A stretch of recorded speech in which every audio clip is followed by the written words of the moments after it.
29th, the year 2025, thousands of Tanzanians line up to cast their votes. But on this particular day, something is off. Voter turnout is very low. Where are the rest of the people? You guessed right. On the streets, burning the country down. Streets have turned into battlegrounds as petrol stations explode in orange flames. Young protesters throw rocks at lines of anti-riot police. Clouds of tear gas choke the air as military trucks rumble with soldiers leaping out to form human barricades. Within seconds, the internet disappears nationwide in what many describe as an attempt by the country to silence online voices. The protesters try to interfere with the election process because some of their preferred candidates are not on the ballot. Hundreds lay dead on the streets amid the chaos. But wait a minute, how did Tanzania, a country once known for its peace, find itself here? To understand this, let us rewind the clock to the year 2021.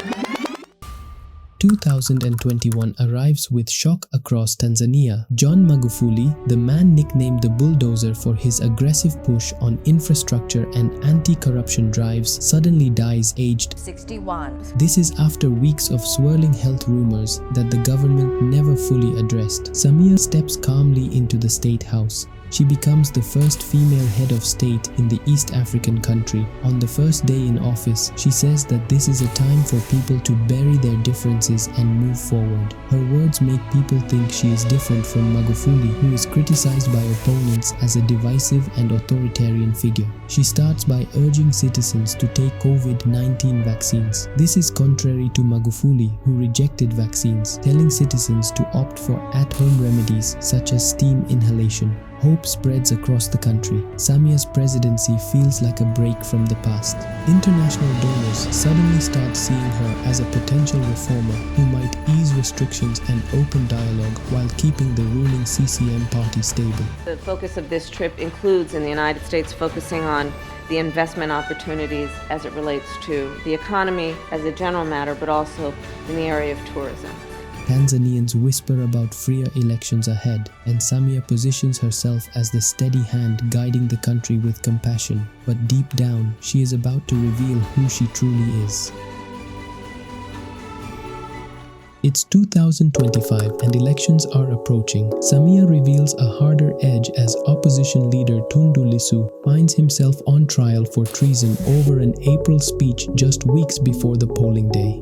His accusation highlights human rights concerns under President Hassan, as his Chadema party is entirely barred from participating in the October election. This is not random. Other strong competitors face systematic elimination. Samia, who once promised openness after Magufuli's death, now adapts his tactics with precision. She labels opposition as treason and uses courts to sideline threats. The country remains divided in its memory of a leader who was simultaneously revered and loathed since Magufuli's death.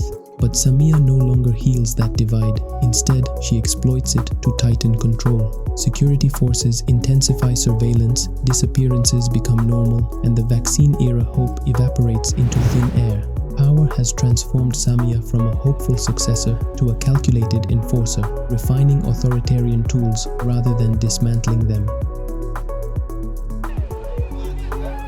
Wednesday, October 29, 2025. The election day dawns with violence across Tanzania. Tanzanian police order a curfew after violent protests mar the election. Protesters are angry because Samia is expected to win following the disqualification of the two leading opposition candidates. The internet gets disrupted across the country to stifle coordination. Samia, the woman who was seen as a solution to Tanzania's democracy, now oversees blackouts and boots on the ground, inheriting and enhancing Magufuli's playbook with curfews and force. The election results favor her overwhelmingly at the expense of a nation in flames. To many observers, this is not a victory but a suppression, where early promises of change dissolve into rigged outcomes and bloodied streets. Samia's transformation proves the corrosive pool of power on even the most pragmatic leaders. Samia Suluhu Hassan. November 3, 2025 seals the transformation as Samia is sworn in for a second term. The inauguration ceremony is held at a military parade ground under heavy guard instead of a stadium as in previous years. To make matters worse, the ceremony is closed to the public and only shown live on state TV. This raises a lot of questions, like Like, why would someone who won elections with 98% of the vote get sworn in at a military base and with citizens denied access? Others question how she managed to win with such a huge percentage. Well, the answer is simple. She achieved this by imprisoning and barring key rivals from running, thereby cutting off powerful opponents who would have posed a real contest. Regional observers, such as the Southern African Development Community, have condemned Samia Suluhu's actions, claiming that voters were unable to express their democratic will due to her restrictions on the opposition and suspected ballot stuffing. Many people across the continent and the world now consider her a dictator. Her restricted swearing ceremony symbolizes the leadership style of dictators that is isolated,